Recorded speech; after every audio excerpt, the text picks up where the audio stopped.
Assalamu alaikum students. Before going to our educational topic, please subscribe my channel Muntzir Mehdi Science TV on YouTube. Press the like button and share this lecture to your friends and classmates who have no access to it to add in their science education. And those students that are preparing privately can benefit from our channel very effectively. Let's come back to our topic, that is energy of activation. You can also say it as activation energy. Dear students, it is very important topic to understand the enzymes function and its job and the role of enzymes activation energy during the enzymes job. This topic can also get through during the annual examination as a large question, as a short question, or as a MCQs.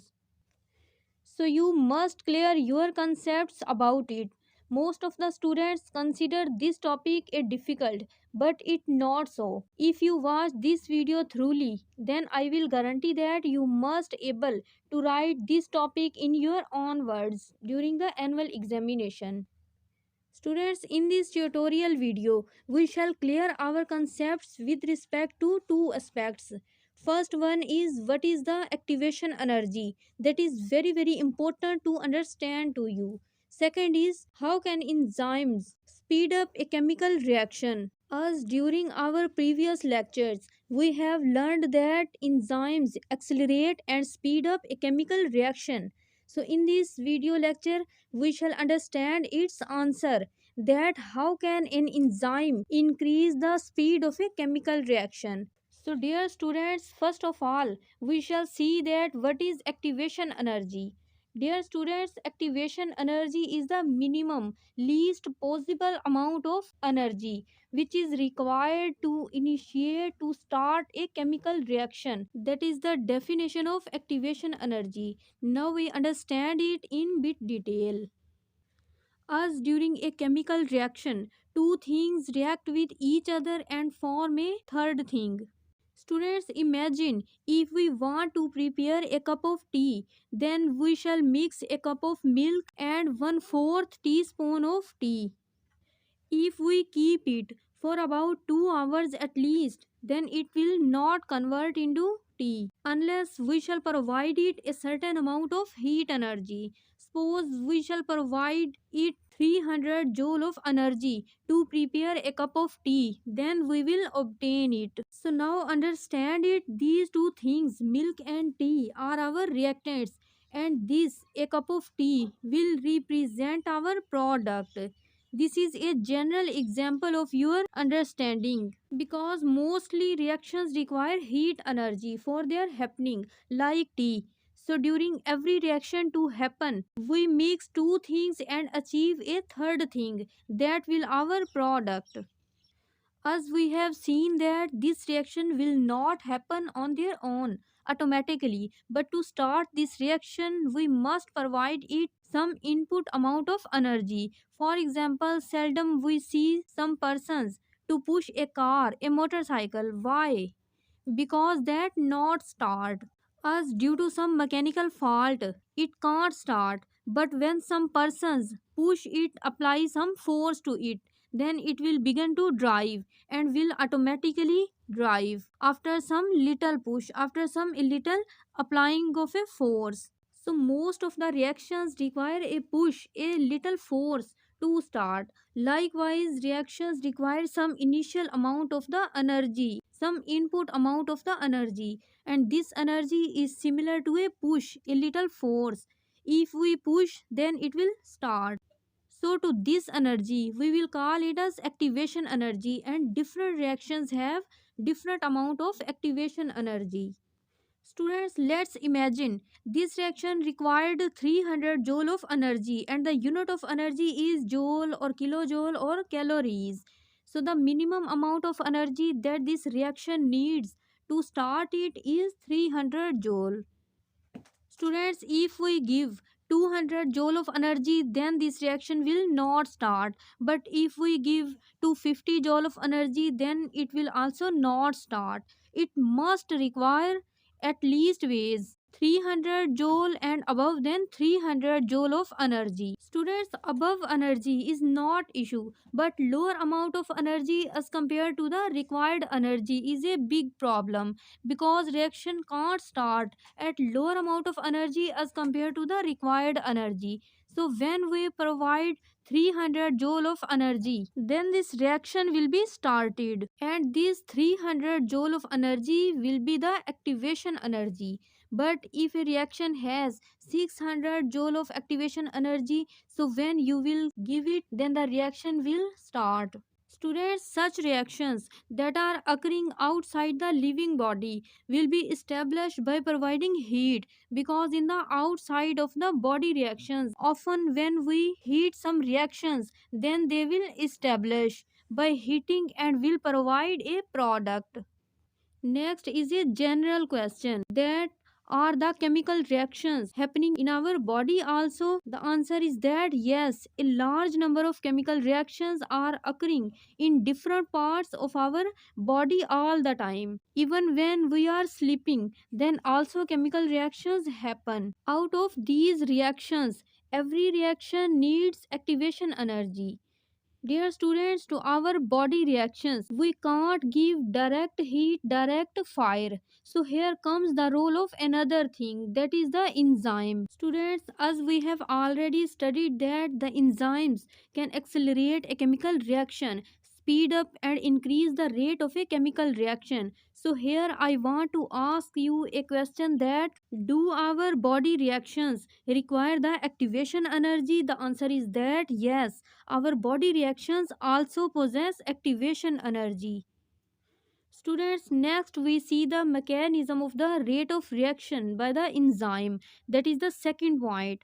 As we have taught that the enzymes can increase the rate of a chemical reaction, speed up any chemical reaction. So how can they increase the rate of a chemical reaction, and by which mechanism do they accelerate a chemical reaction? The answer is that by decreasing the activation energy.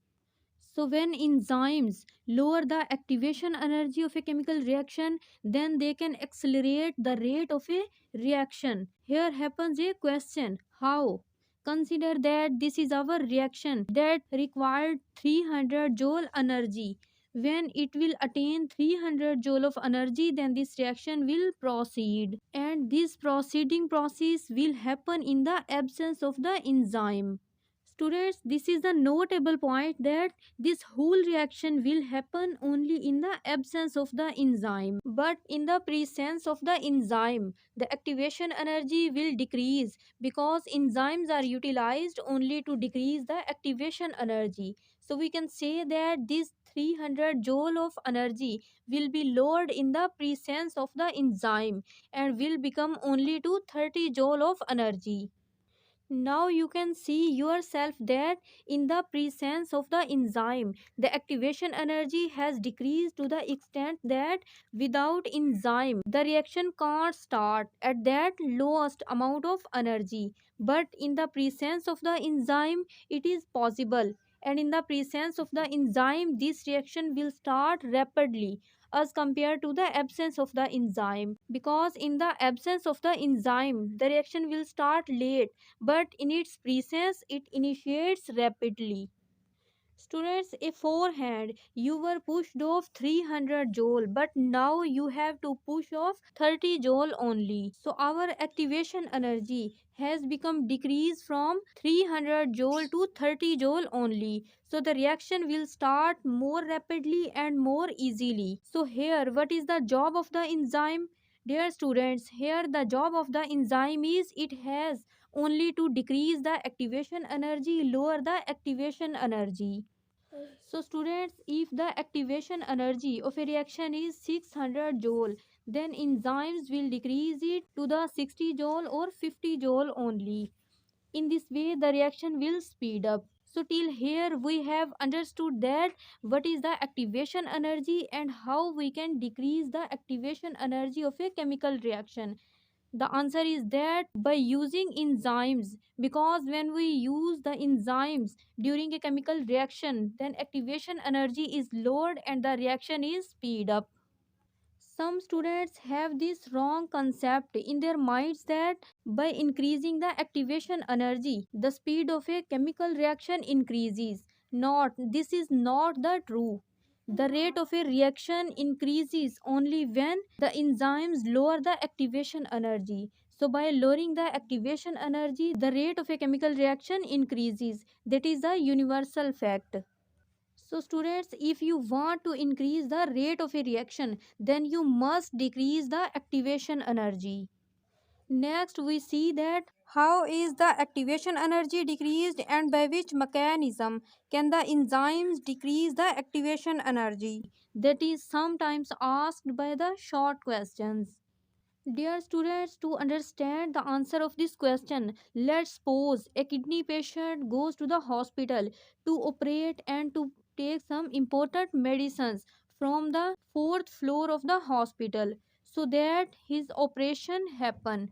For this purpose, if he uses stairs, then he will tire and not only operosely, but it will take more time and delay. But if he goes through the lift to his target point as operation theater, then it will less operosely, time saving and energy saving act.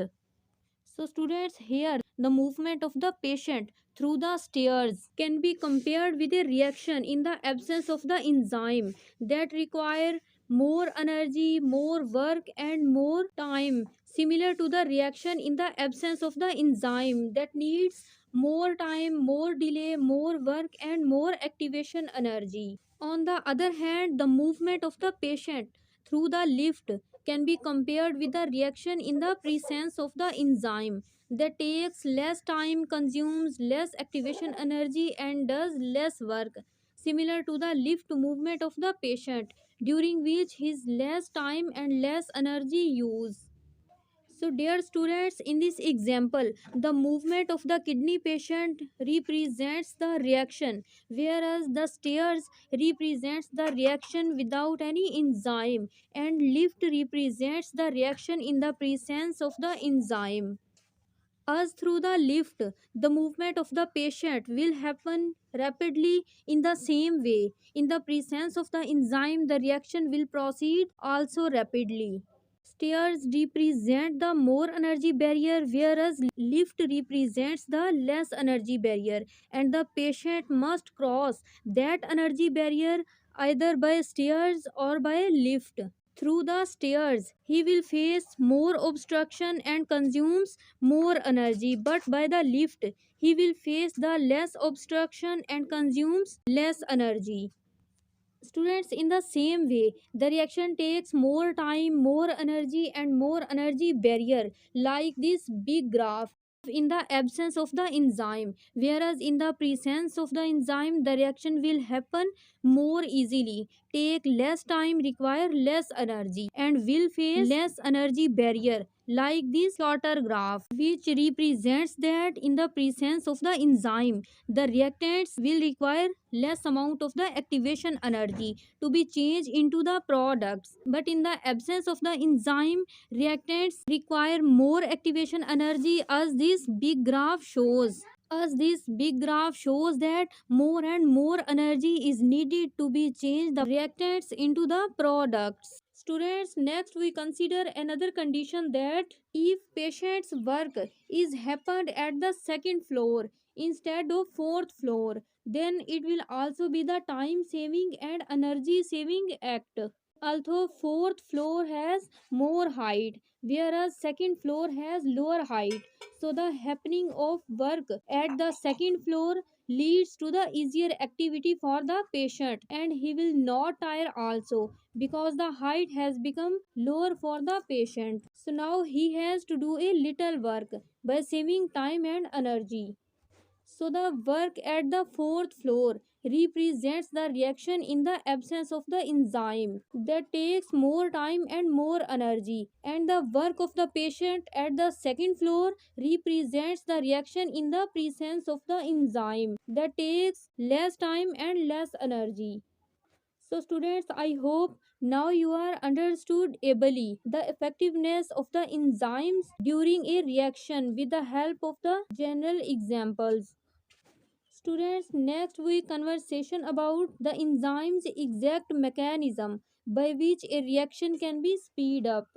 As we know that in a substrate, a large number of molecules are present. Suppose these are the molecules of a substrate that are arranged randomly before the use of an enzyme. But when an enzyme comes and takes part in the process, then it rearranges the molecules of a substrate in this way that the collision between the substrate molecules is increased. So the chances to react between these molecules is also increased.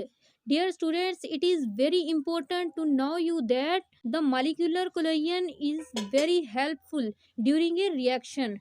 So the greater the collision between the molecules, the reaction will perform more ably. So when the collision between the substrate molecules increase, then these molecules arrange themselves properly and regularly.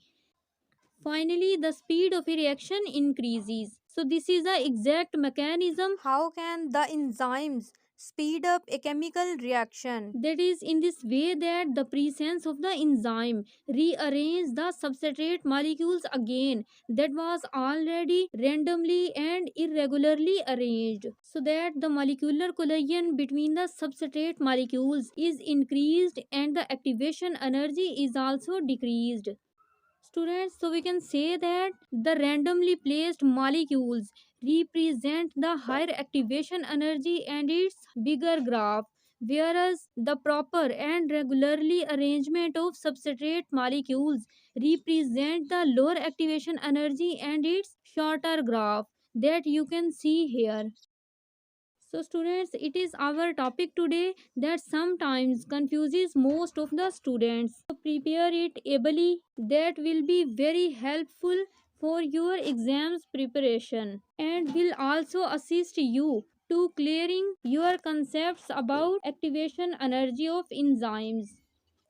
At the end, I want to encourage you that be happy and also try to keep well behaved to your associated persons. That will make not only your life easier but also others' life. With it, many thanks for watching this your video.